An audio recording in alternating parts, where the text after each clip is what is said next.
an Unspoiled Network podcast. This is Spoil Me, covering Siege and Storm, chapters 22, 23, and after. In these chapters, we get a bit of a face-off with the Darkling because a certain somebody is too fucking stupid to know when something is an obvious fucking trap. Also, the Sun Summoner very nearly dies, and she kind of wishes she had. Welcome to Spoil Me.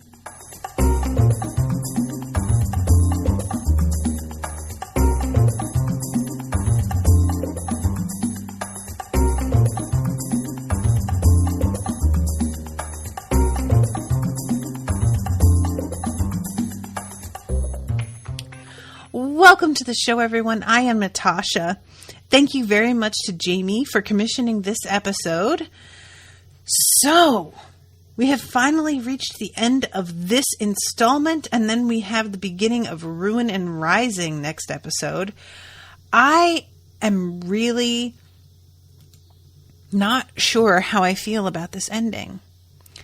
I really like, in some ways, her decision to take on the Darkling's power and try and turn it back on him. It makes a lot of sense. I don't fully understand why it seems like they were both potentially going to die from what she did. I feel like maybe there's some sort of lore about Grisha powers that I should know that would make that make more sense. Maybe something that I just don't remember. On the other hand, I confess that I am a little bit frustrated by her this is one of those things that it's hard to know whether or not this is true to how somebody would be feeling in this situation, because this is not a situation in which most people find ourselves. But Alina's feelings of frustration, to the point where she kind of wishes that she had actually died by the end of this, are really tough for me to keep, sympathy for. And I know that sounds terrible, but there is a point at which a character who has the kinds of abilities that she does, feeling so drained and put upon, gets tiring to read. I don't want to be too harsh about it, because I feel like, again, the situation that she's in is really unusual and very specific and unique. So I don't know if that... I might feel exactly the same way in her position. It's sort of like, as I get older, reading the 5th Harry Potter book, for example, Harry is clearly dealing with PTSD, and I understand a lot more now the kind of trauma that he was attempting to cope with that really was beyond him as a teenager. And so at the time when that book came out, I found him really frustrating, and I just didn't really get it. And as I get older, I look back at that book and I'm like, oh, I see what she was doing, and it makes a lot more sense, and I'm not as frustrated with him. I don't have that kind of perspective for something like what Alina is going through. And so I find myself in a similar way getting really impatient and frustrated with her feelings of... She has sort of a nihilist view at times. She just seems to want to give up. And there's even a sort of sense to her of if I just gave up, then this would all be over, which we all know isn't true. And the sense of what the Darkling says at the end, which was, you wanted me there. I couldn't have come to you if you hadn't wanted me there.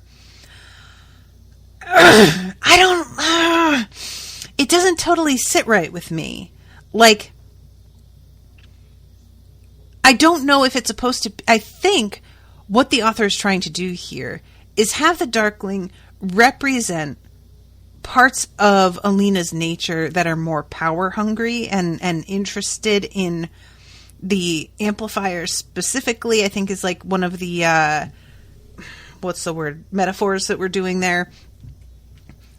But all I can do when I read that section is think about like the unintentional, I'm sure, analogy to sexual assault. And the like, well, you wanted it. You wouldn't have put yourself in that position if you didn't really want it, at least in some way, a little bit. There's just a feeling there that I haven't seen, and this might be the fault of the author. It might be me not picking up on things. There doesn't seem to be any evidence that I can see from having read from Alina's perspective that she secretly still has desires for the Darkling. I didn't get that impression at all. And I would put it down to me missing some obvious hints a little bit more readily if it weren't for the fact that I think I'm supposed to also see her as having kind of been wanting Nikolai as well. And I didn't feel any evidence of that until very recently. It didn't feel like she was having thoughts that she was sort of pushing away. It simply wasn't there. And we're in her head. We're inside her internal monologue. So if there had been anything that was even like a flicker of interest, I think we would have seen that because there's no way to avoid it if you're in her perspective. So the idea that she's secretly been like pining for the Darkling or left like a little chink of her armor open so that he could get in, it just doesn't really work for me. And because of that, the thing with Nikolai and her like seeming to now have some interest in him, I don't really know if I trust the author to depict things that it seems like the author wants me to be picking up. All this to say, since this, I think Leigh Bardugo has improved a lot as an author, because in Six of Crows, I think what she was trying to do, I was definitely picking up on all of that. That all completely rang true for me. This feels a lot more amateurish. This it's not even just a love triangle, because that would be just her, Mal, and Nikolai. But now it feels like we're throwing the Darkling in there as well, in a weird way. And so what is that, a love square? That doesn't feel like anything. Love trapezoid? So I'm just wondering, like, I feel like there have been things that I was supposed to get out of certain interactions that I haven't. And I'm getting really frustrated with Alina's point of view, because she, when we're not in an action sequence where we're simply seeing, like, she's seeing a scene and describing to us exactly what is happening, when we're getting her thoughts about herself, her situation, and the future of Ravka, the future of her role, that is when I start to be, like, exhausted by her. And I don't want to feel that way, man. She's got this really cool ability. People are looking to her. I understand that being a lot of pressure and being exhausted by it. But it just, it's the sort of thing that I wonder if I had liked Alina more out of the gate as a person, if I might have more sympathy for her now with everything that she's going through.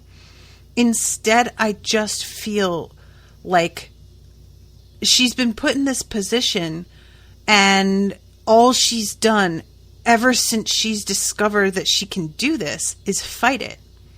It's like that we've only seen a tiny fraction of time in which she has seemed to really embrace what she can do, truly be able to, like, access it without there being a huge struggle, and want to access it. And maybe that's part of it, is I don't feel like I've ever gotten to see a content Alina, like, beginning to enjoy her power. We started to get a tiny bit of that toward the middle of the first book, after seeing her sickly and, longing for Mal and him not noticing her.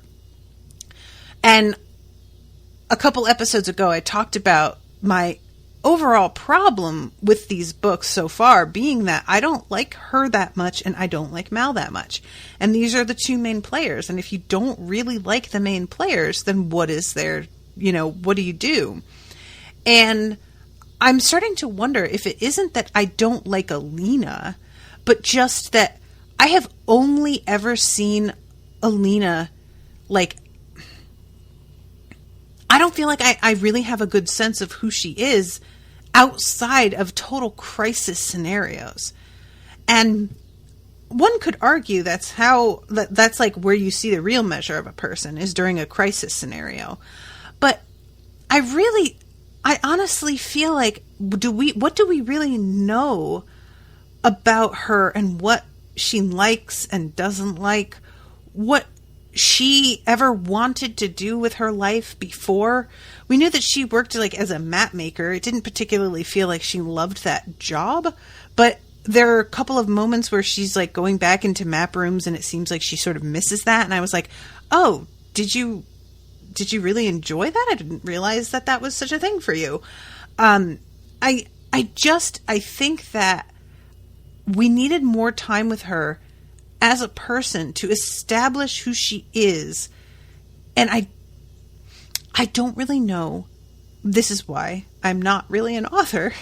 I don't really know how to do that when you're also trying to get a story going at a good clip and you're trying to have crises happen.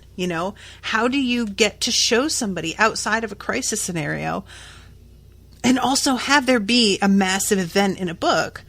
I know it's been done, but it just doesn't feel like I have a very good sense of who she is. I have a very good sense of who Mal is. The fact that he's just a charmer. Everybody seems to like him. He's excellent at tracking. He's a good hunter. He's just the kind of, the vibe of who Mal is allegedly supposed to be. I understand very well based on her descriptions of him and the way she watches him interact with other people. But we don't really get a look at Alina and how she appears to other people. All we have seen is sickly Alina. Alina coming into her power unwillingly and sort of arguing the entire time that she isn't who they think she is. Then she's proven wrong and she is who, but then she doesn't feel at home in the little palace. She doesn't feel like she has friends. She doesn't feel like she fits in ever. Then she's on the run and gets clapped in a collar. And from there, it's just running for her life again. I don't know anything about her. It just started to hit me the other day when I was listening to the audiobook. I was like, oh, if you asked me almost anything about who she is, Mal's little bit about how he talked to the other troops about how what foods she likes and stuff, that's all I ever got to. She isn't really a full person to me. And I think that might be part of where my feelings of frustration are, is that the only context that I know of, that I know her in, is her being unhappy and complaining about her circumstances. And that's not to say that somebody shouldn't complain about circumstances that she's experienced, because everything that she has gone through has seemed really hellish and complaining is totally justified. But that's it. That's all I've got as far as my experience as a reader with her. So when we reach the end of this book, and I'm sorry, my elbows keep squeaking and it's making these weird noises on the mic. When we reach the end of this book and she has low-key tried to sacrifice herself in order to save everybody else, and she's angry that she survived it, I really sort of reached the end of my patience there. I wanted so much to care about the fact that it doesn't seem like she can sun summon anymore. And frankly, I was just kind of like, oh God, here we go. Another thing for her to whine about. And I felt so shitty about that because I don't want to have that perspective with her. I don't really know what to do with that. And if that's just me or if anybody else felt this way as well. Because it's not like the world building isn't interesting. And it's not like I'm not rooting against the Darkling. In other words, there have been times where I'm actively rooting for the bad guy because the good guy is so tiresome. I've been there before. That's not where I am here. But I am not hoping for her to win because I like her so much. It's not like I am rooting for Alina. It's just that I'm rooting against the Darkling, and Alina is the only one who can stand up against him, and so by default, I must root for Alina. But I do not think that Alina would she wants control of the army and everything. Obviously, that seems like a moot point now because that shit has really not gone the way that it was supposed to go, so a great deal of them are dead. But I don't see her being particularly good at that. And she doesn't, it's weird to me that she's like simultaneously, I want to lead the army and we need to save Ravka, but every single step of the way, she doesn't seem to want to do the things that need doing, even though she claims it is what she wants. I'm going to need her to like shit or get off the pot here, you know? So anyway, I'm going to back up here. I just wanted to share because I know that I have been saying this like with every episode. There has just been this growing frustration because I have started to lose patience with a lot of the characters. And I was hoping that the ending of this book would lead me to feeling like definitively that we had maybe reached some sort of major event and I would be feeling better about things. And I'm worried because I don't really. I am going into the next book feeling very leery about the position that she's in. Things aren't resolved with her and Mal, and I don't even really care that they're not resolved. Nikolai, I don't even remember where what he's off doing by the end of this, but I really want this to be from Nikolai's perspective. Nikolai is a character that I find incredibly compelling, and excuse me, and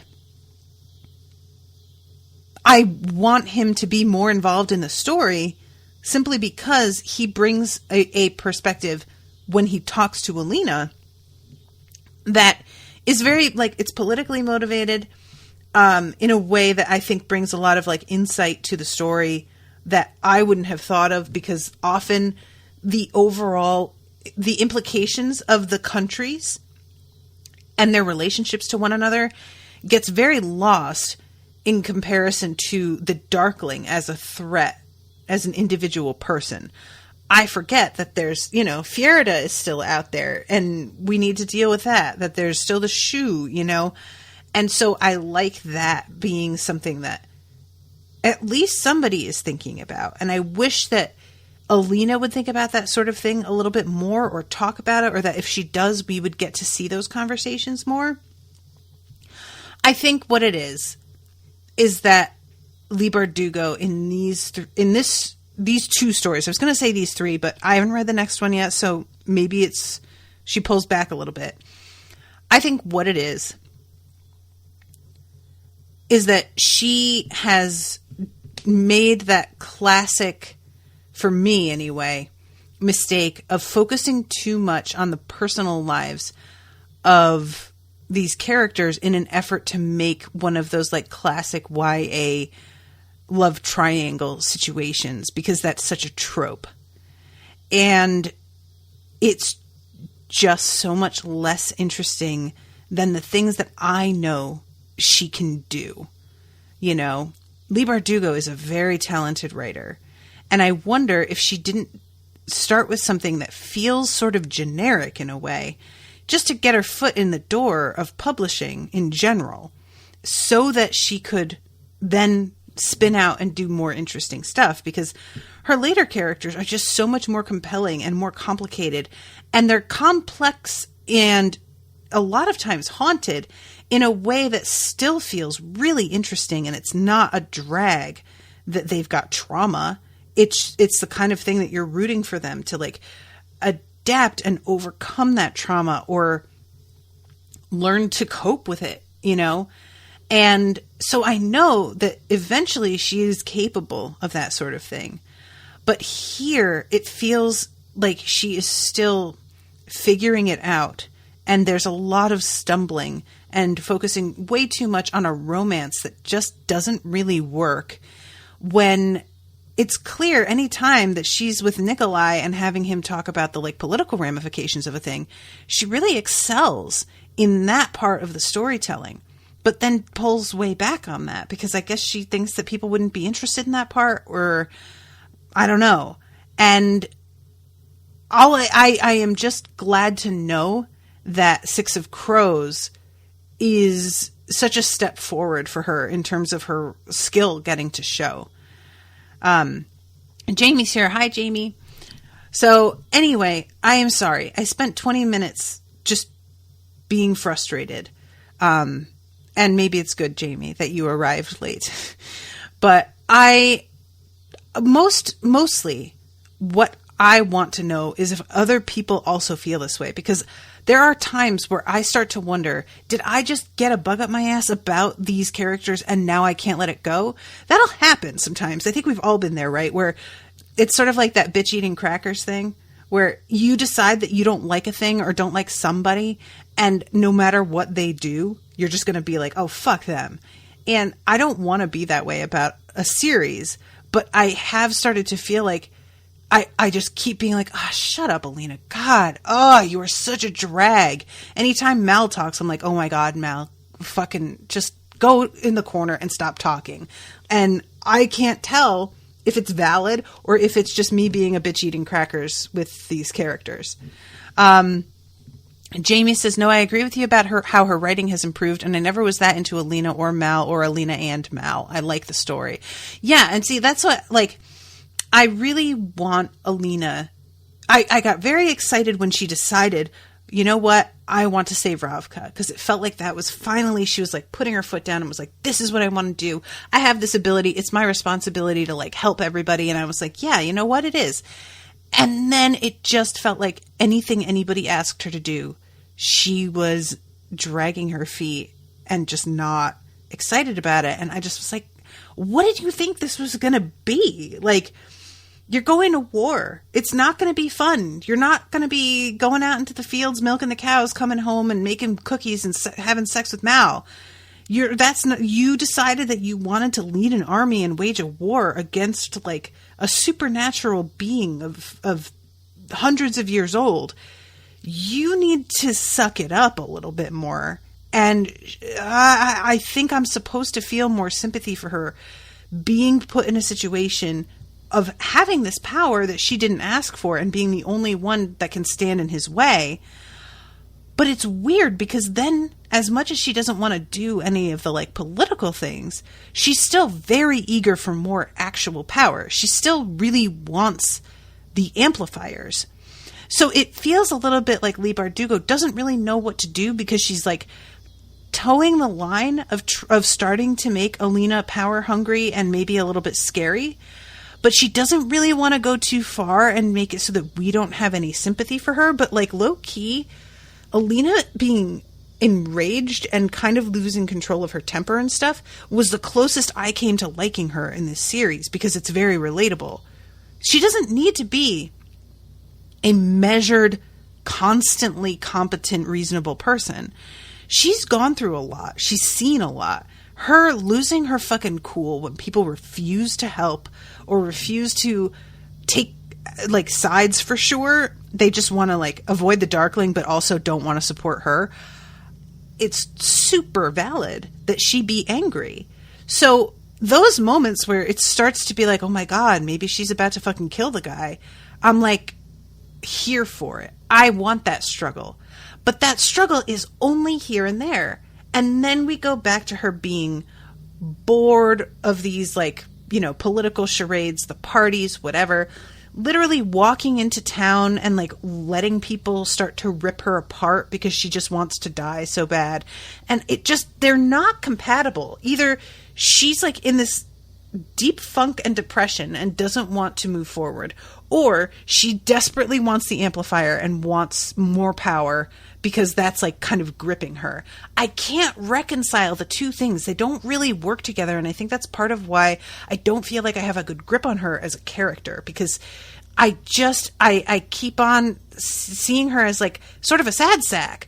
But then she talks about wanting the Firebird so bad and like dreaming about it.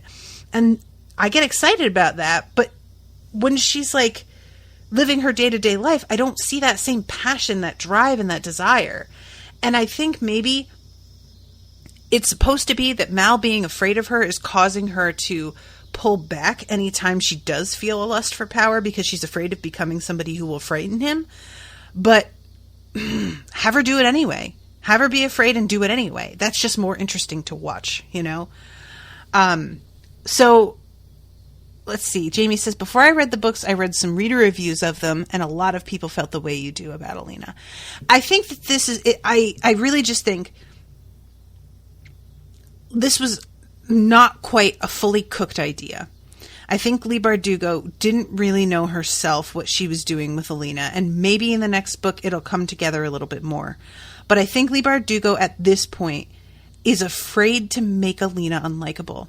And so she's pulling back every time she starts to inch towards Alina doing something really drastic or interesting. And I understand that impulse, because we do oftentimes think that a main character has to be super relatable for anybody to care. But I think it's much more compelling to watch somebody make bad decisions that are still very interesting decisions. Even if you know they're not good, you still want to know what happens. You don't necessarily have to think, oh, that was the right call, to want to turn the page and find out what happens. So it sort of reminds me, like, in a lot of ways, Owen was talking with me about Crazy Ex-Girlfriend. And those of you who watch that show, Owen called it the female version of Breaking Bad, because it's a main character who's kind of terrible in a lot of ways and who makes lots of bad decisions over and over again. But you just want to know what happens so bad. And I feel like that's a really good example of somebody who's like doing stuff that the whole time you're like, oh, girl, no. But you need to know how it turns out. And you're still sort of rooting for her, even though she's not acting right at all. Like, it's real bad.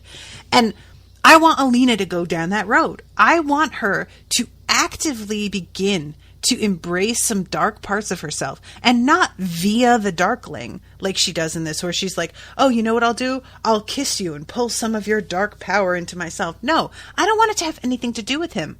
I want her to embrace some of her own darkness in spite of Mal, because I want him to not be a factor for her eventually. I want her to go on her own journey that doesn't involve him, because eventually, for all of us, that's where we wind up. Is there is a point in all of our lives where we are by ourselves and have to figure stuff out. And she just keeps clinging to this thing with Mal that nobody cares about. So just do your thing as the Sun Summoner and the savior of Ravka. And if it turns you a little bit dark, so be it. If you beat the fucking Darkling in doing so, I don't think anybody's going to be that mad over it.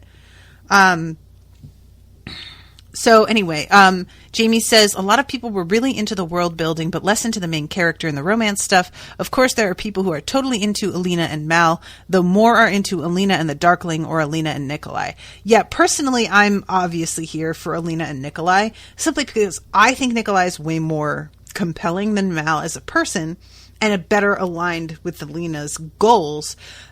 I will say, though, that I think Nikolai can do better. So, you know, what can you say? So anyway, I've talked for half an hour and haven't actually discussed, like, the plot points specifically. Let me back up. Chapter 22 starts off the birthday party for Nikolai. And Nikolai is trying to make sure that everything is really low-key because there's lots of fucking refugees and the poor just outside the city walls, and it just feels super inappropriate to do anything that's too extravagant. And she is having... This is like... Okay, so this is a great example of what I'm talking about. She's at this party. It's for his birthday. It's this, like, event that she should really just be, like, in the moment here. But instead, throughout the meal, I listened to the conversation with one ear while I studied Mal. The king's guards were placed at intervals along each wall.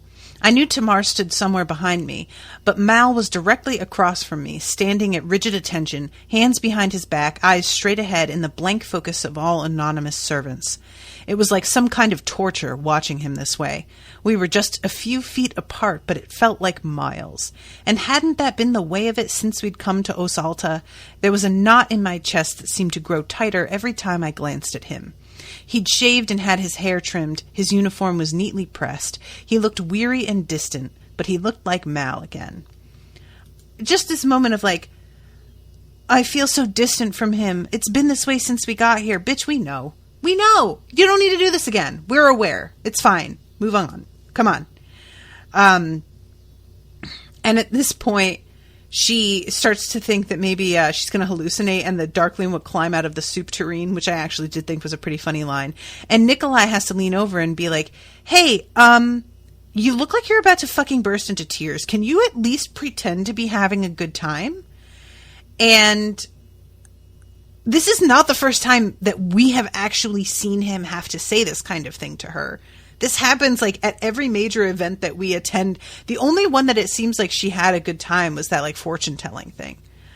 So at this point, Vasily gets up and he is just, Vasily is such a fucking dope.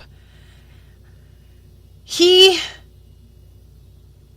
toasts his brother's health, says something like, we have more to celebrate than my brother's noble birth, with this fucking tone. And he tells everybody that he went to the Fjerdans and opened negotiations to get them to join in with them against the Darkling.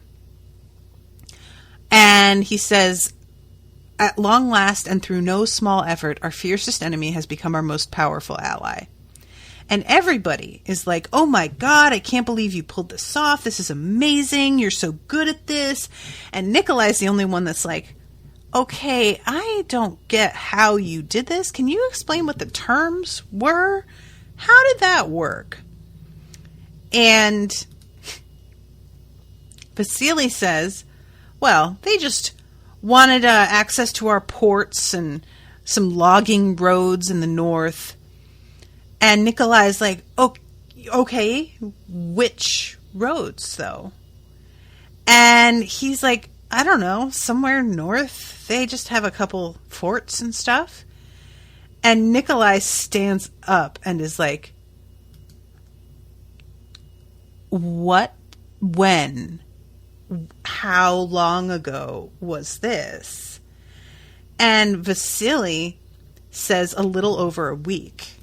And is really looking at him with this, like, I don't understand what you're so pissed about. And just starts in on the whole, you're just jealous because I succeeded where you failed and you don't want me to have this win. And Nikolai is like, you fucking idiot. You walked into a trap that a child could have seen through. And Vasily finally calls him a little bastard in front of everybody. And Nikolai is just like, oh, yeah, I'm such a bastard. We're all about to die. I really could give a fuck who my father is. Who cares? We're all sitting here in one place, sitting fucking ducks, just waiting for this asshole to come over the horizon and attack us. And Vasily's like, you totally are overreacting. And then all of a sudden, a bunch of warning bells go off. And Nikolai is looking at him like, you did this.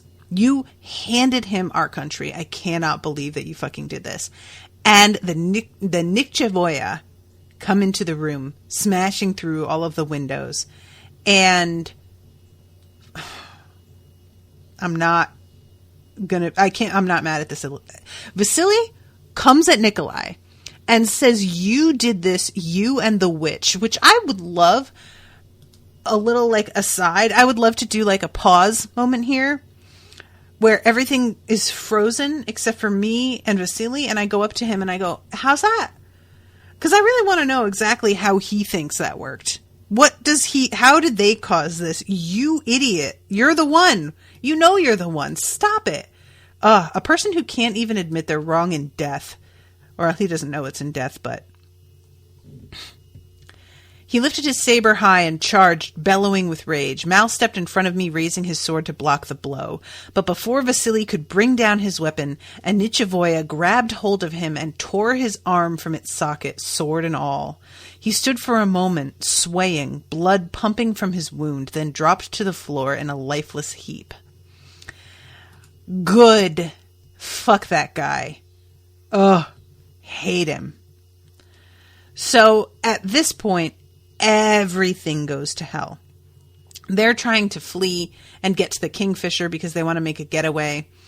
And Alina is like, you go take the king, Nikolai, and save them. I can't leave. You know that I can't leave. I'm going to pull him towards me, and you guys have to get away. So she's trying to reach the dishes so that she can concentrate her power, as those are meant to do. And she gets there, and one of them is already broken.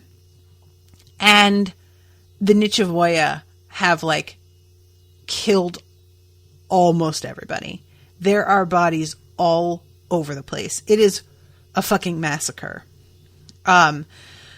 She almost just, like, collapses here. But she manages to get it together to go towards the one remaining dish.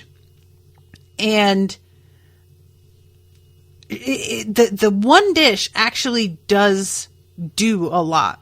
It says the beam swept the air in a gleaming arc, dissolving black bodies before it, thinning the horde until we could see the deep Belianok twilight. A cheer went up from the Grisha at the first sight of stars, and a thin sliver of hope pierced my terror. Then a Nichevoya broke through. It dodged the beam and hurled itself at the dish, rocking it on its moorings. Mal was on the creature in an instant, slashing and cutting. A group of Grisha tried to seize its muscled legs, but the thing shifted and skittered away from them. Then the Nichevoya were descending from all sides. I saw one slip past the beam and drive straight into the back of the dish. The mirror rocked forward, the light faltered, then winked out. So, I will say this. I don't think I realized that the Nichevoya were as solid as it seems like they are. I knew that they could attack people and then fuck them up, so they obviously had to be somewhat solid in order to be able to, like, interact with solid matter in that way. But I think that I expected that it was just, like, their mouths and teeth that were solid, and that the rest of them was, like, wraith-like, like mist. So the idea that they have, like, muscled calves is just, that was such a weird thing to think of. Like, it took me a minute to adjust in my brain how I thought of them to match that. Because I sort of see them as just something that you can't fight. And so I think that's part of where I got the idea of the mist. It's just like, they don't take damage. You can shoot at them and stuff, and it doesn't really do very much. It's just light that seems to, have any effect on them. Also, I want to know exactly what the Darkling did, because he had, like, several of them, but this is an army of them. And I really want to know what he did in order to, I mean, there's hundreds. How did he do this? I really want to know how. And if we find out how, can she do something similar, but with light? Can she make weird light creatures? Excuse me. So at this point, she comes across Sergei, who's holding Marie. She'd been torn open from neck to navel. There's no one left, he sobbed, tears running down his cheeks. There's no one left. I thought that he meant, I have no one left. But he means that basically everybody was killed, which is really rough. It is just, I was not ready for that kind of slaughter. There's like 3 of them remaining, you know? So at this point, they head out, and I'm trying to find this exact spot where this, Sergei is he's so useless. Everything that anybody suggests, Sergei's like, we can't. Why are we going this way? Where are we even going? We'll never make it. And I was just like, oh my God, somebody fucking cut his throat and let's get on our way here, kids. He is tiring me out. So let's see. David, do you have any granatki left? He pulled 2 iron cylinders from his kefta. These are the last. I was like, oh, David, what's up? So David throws the bombs. They all get down, and then they run. And there were just too many of them. What had it cost the Darkling to raise such a multitude? They surged forward, bodies shifting and whirling like a glittering cloud of beetles, arms stretched forward, sharp talons bared. They pushed the Grisha back from the tunnel, black wings beating the air, the wide, twisted holes of their mouths already yawning open. So they are about to try and go through this tunnel that we find out was the way that the apparat had been traveling to and fro unseen, that comes out in like the little abandoned chapel. And at this point, it really looks like they are about to go down in the face of this. And then Tolia and Tamar show up, and they are at the head of basically a Sun Soldier army. And it turns out that the 2 of them are kind of zealots. They believe that Alina is a saint, and they have been secretly aiding. Here's what I found. Oh my God, Siri. She always scares the shit out of me too. Oh my God. She looked up a bunch of stuff about Midsummer Night's Dream. How is that what she got? I don't understand. But these 2 had been, obviously, they kept it quiet. As they say to her later, you would never have allowed us this close if you knew who we were and what we believed. And she's like, you have a point. I definitely wouldn't.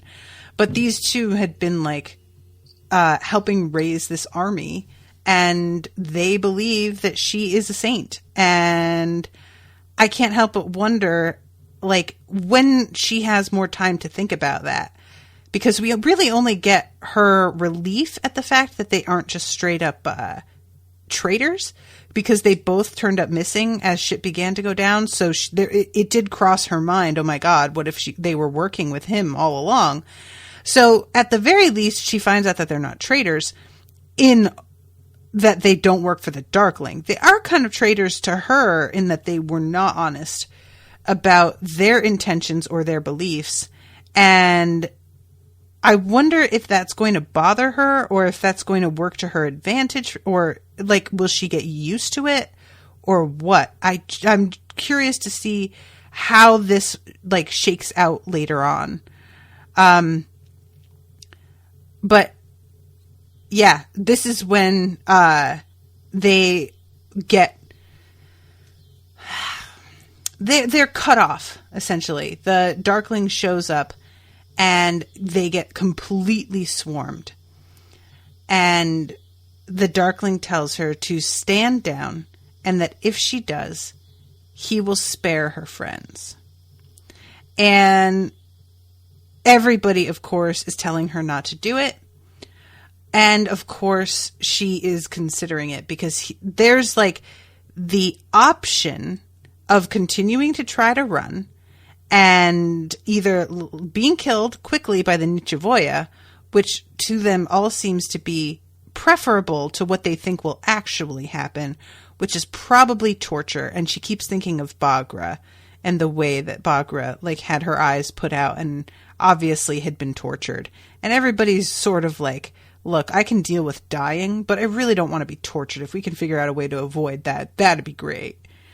So this is when the Darkling says, I told you that Mal would never understand you, that he would only come to fear you and resent your power. And he's like, go ahead, tell me I was wrong. And she tries to say you were wrong, and everybody, including me, is just like, yeah, no, he is exactly that basic. And he says, do you think I could have come to you again and again if you had been less alone? You called to me, and I answered. And this was the one that I had, like, some trouble with, is the concept that she was calling to him. This just falls to me under the same category as, like, it felt like there was no hint at all that she had romantic interest in Nikolai until all of a sudden she did.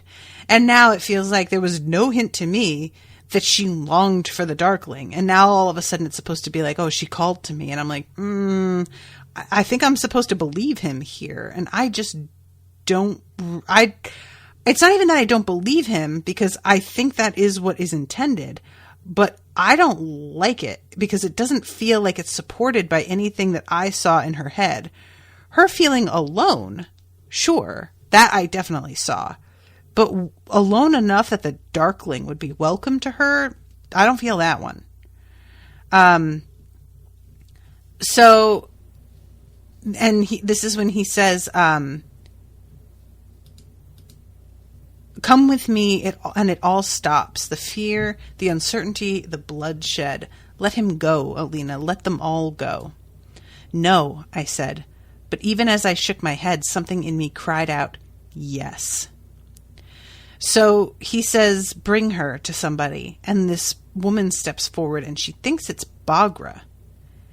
And they drop their shawl, and it turns out it's Genya. The bites were everywhere, raised black ridges of flesh, twisting lumps of tissue that could never be healed, not by Grisha hand or by any other, the unmistakable marks of the Nichevoya. Then I saw the faded flame of her hair, the lovely amber hue of her one remaining eye. We stood in terrible silence. I took a step toward her. Then David pushed past me down the altar steps. Genya cringed away from him, pulling up her shawl, and turned to hide her face. And this is the one that pretty much sends Alina over the edge. Just the idea that he did this to somebody that she cared about, and he could do this to everybody else. And this is when he does the whole, like, look what you made me do. I've waged the war you forced me to, Alina. And he says, you mourn the people killed in Novosibirsk, the people lost to the fold. But what of the thousands that came before them, given over to endless wars? We can put an end to all of it. And she says, all right, and goes forward. And the Darkling tries to be like, well, if we're going to find that Firebird, like, you know, we want, we're going to need to take Mal with us. So, and she's basically like, bullshit. You can't have both of us. You can either have me or you can take Mal. And that's all there is to it. And he sort of agrees in this way that makes her think he's just going to find a way to get Mal later, he thinks, but I'm definitely not going to allow that to happen. So she turns around and gives a command to both Toya and Tamar that they will take these people away to safety and make sure to summon some of her light, as she says it, to really give the impression of her being in command. And when Mal says you can't choose him, this is one of those moments where I'm just like, oh, Mal, is that what you see? Her choosing him? Is that really what you see happening here? Those are the words you want to use? It's moments like that that really make me irritated at him. Just the idea that he's like sort of breaking this massive moment of like, it's a military situation. And he's trying to be like, you don't like him better than me, do you? And I'm like, oh my God, dude, you really need to get a life. Stop it. So she goes up to him and says, my power is yours, and kisses him. It says, our lips met and the connection between us opened. This was not the way he'd touched me in my visions when he'd come to me as shadow. This was real, and I could drown in it. And she feels his power, and she says, my power is yours, and yours is mine. And it says, I remembered the way it had felt in that snowy glade when the Darkling had placed the collar around my neck and seized control of my power. I reached across the connection between us. He reared back. What are you doing? I knew why he had never intended to kill the Sea Whip himself, why he hadn't wanted to form that second connection. He was afraid. I forced my way across the bond forged by Moritsova's collar and grabbed hold of the Darkling's power. Darkness spilled from him, black ink from his palms, billowing and skittering, blooming into the shape of a Nichevoya, forming hand, head, claws, wings, the first of my abominations. The Darkling tried to pull away from me, but I clutched him tighter, calling his power, calling the darkness, as he had once used the collar to summon my light. Another creature burst forth, and then another. The Darkling cried out as it was wrenched from him. I felt it too, felt my heart constrict as each shadow soldier tore a bit of me away, exacting the price of its creation. So she keeps this up, and he says something about how she'll just kill both of them, and she's like, exactly, yes, thank you. That is precisely what I want. I appreciate you noticing. And eventually, she's like, you know, they're both like bleeding at this point and collapsed. And she's trying to hang on as long as she can so that she can just kill both of them. Mal seized my wrist and a shock passed through me. Through the haze of blood and shadow, I glimpsed something beautiful as if through a golden door. He wrenched me away from the Darkling, but not before I called out to my children in one final exhortation. Bring it down. So when Mal touches her, part of me wondered, was Mal behaving as like a amplifier in that moment? It was such a weird, like, the reaction there. It just felt like it was in complete reaction to his touch around her wrist in that way. So she passes out, and there's this huge sound as the church collapses behind her. And then she is unconscious for a while. And when we come back, I'm not even sure how long it's been because they're back on the road again. And I don't remember if it says specifically exactly how long it's been since this went down. But she passes back out. And eventually when she wakes up again, I think it's been about a week. It might not have been quite that long. We traveled for miles through passages so tight they had to lower my litter to the ground and slide me along the rock, through tunnels high and wide enough for 10 hay carts. And she asks him, how bad is it? And he says, you've looked better. But it isn't until she sees herself in the mirror later that she's really like, oh my God, what the fuck happened? And he says something about how, like, oh, you'll look better once you use your power again. And she tells him she has tried a couple times and she doesn't know what's going on, but it does not seem to be working. And it could be that she is so weakened. It could be something about having poured some of the Darkling's power into herself that maybe like fucked up the balance of the light. Who knows? But whatever it is, it feels like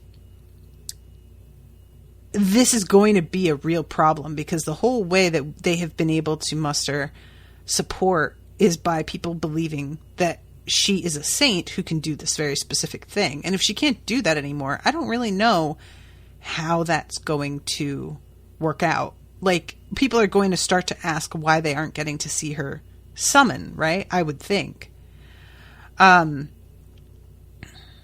So, let's see.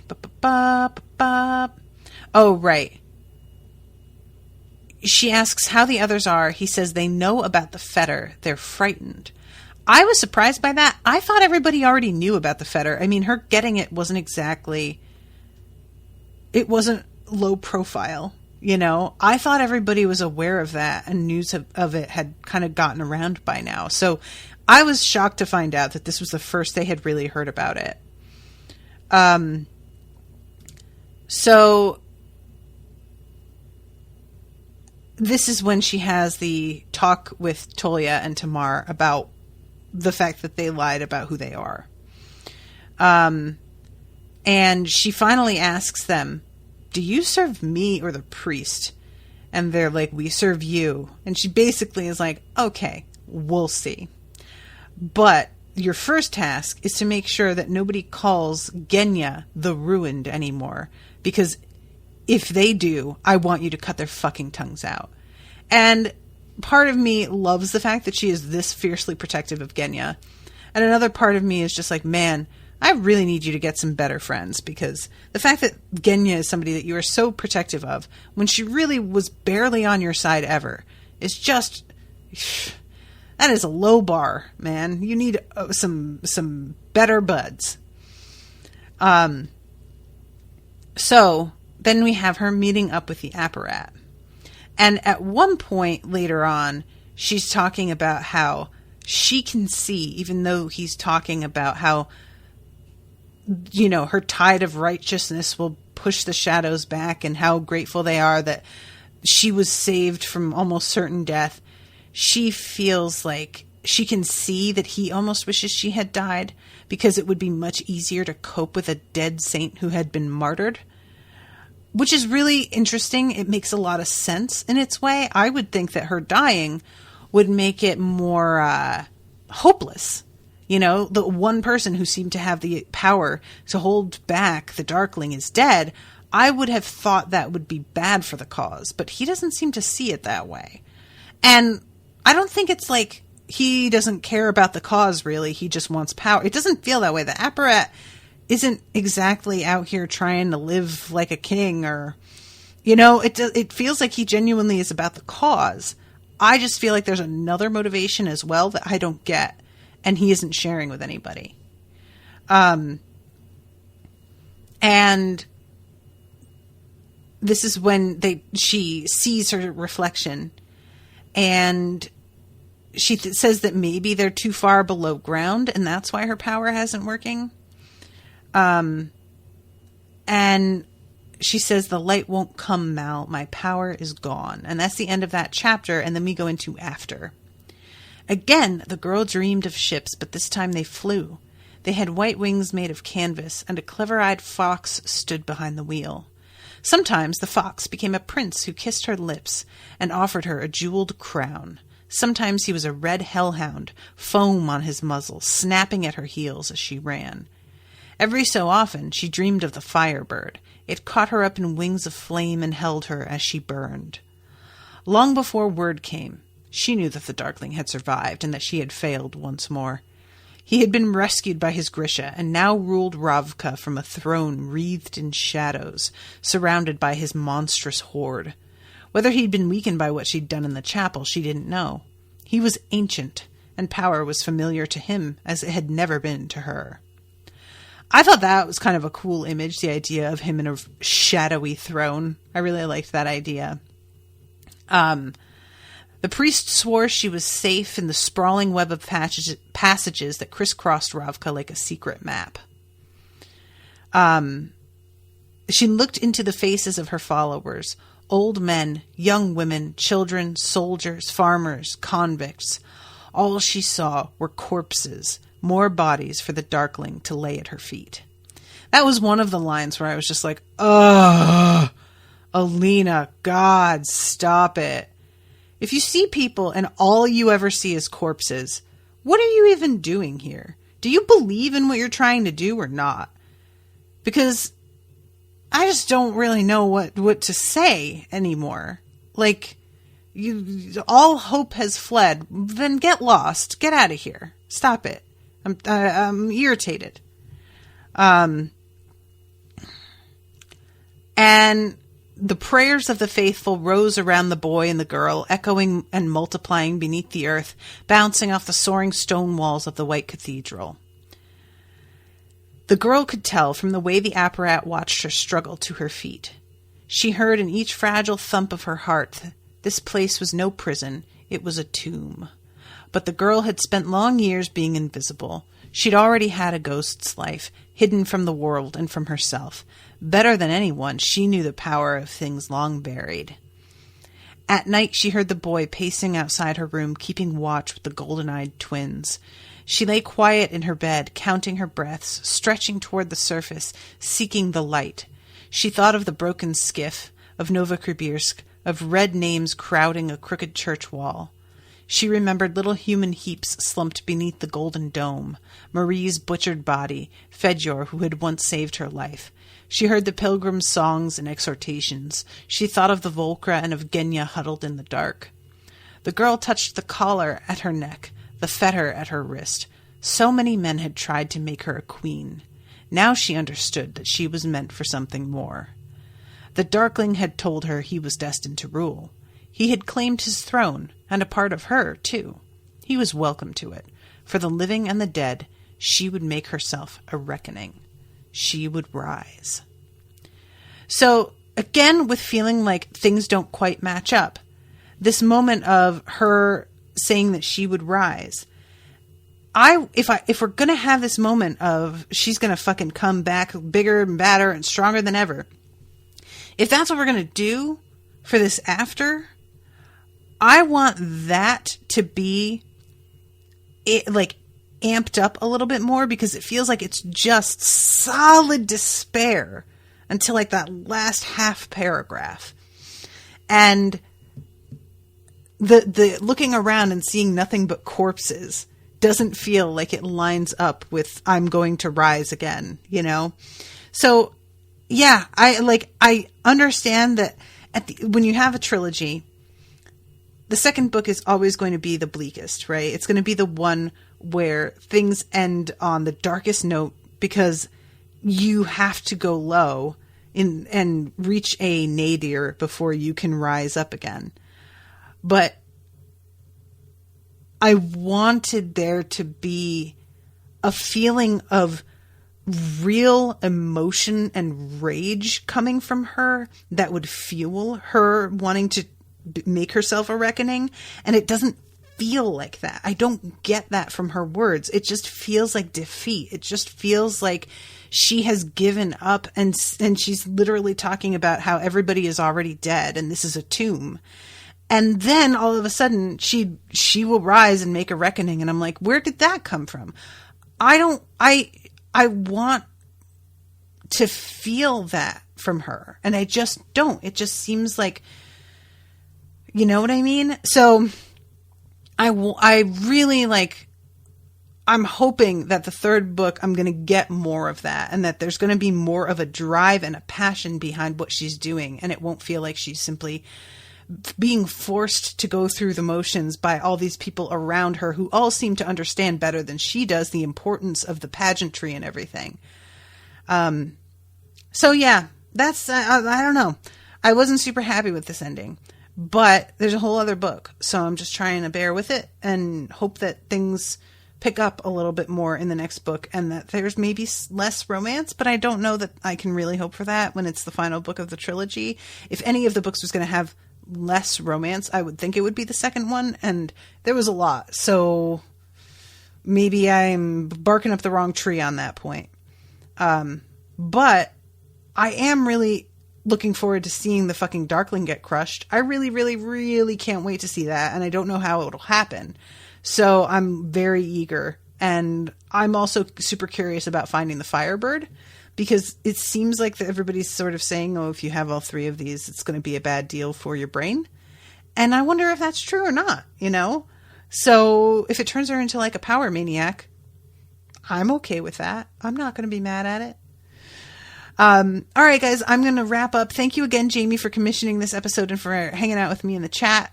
Thank you all for listening. And I will be seeing you again soon with a new episode. Until then, toodaloo, motherfuckers.